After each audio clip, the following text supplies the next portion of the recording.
So far you've created 3 tables: the customer table, hire details table and equipment table. And when we look at the customer table, I've done this one with a text field for the primary key.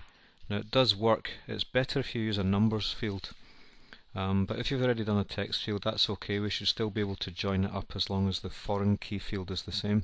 Let's look at the design, and there you can see the primary key. So I've done that in each of the 3 tables. To create the relationships between the tables, take your mouse up to Database Tools tab, and there you'll see relationships. Now you can see the 3 tables, but they're not related yet. And I've put the hire details table in the center, and you'll notice each table has a primary key. There you can see the primary keys for each of the tables. The hire details table is the central table that we're going to connect the other two to. So that needs to have a mirror of the primary keys in the other 2 tables. And this one here, customer number, that's the mirror of the customer number field, which is the primary key field in the customers table. So we call this a foreign key, the customer number.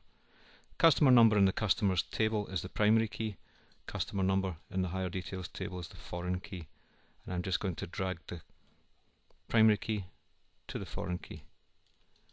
And enforce referential integrity, check that box and then create. There you'll see your relationship.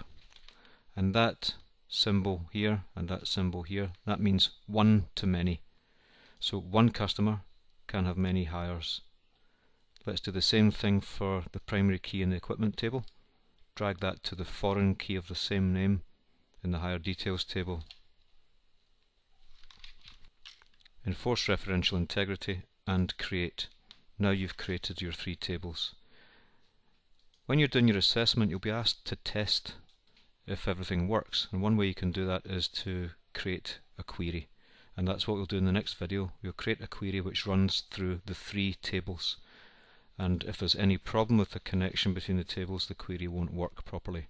If the query does work properly, then it means your relationships are working.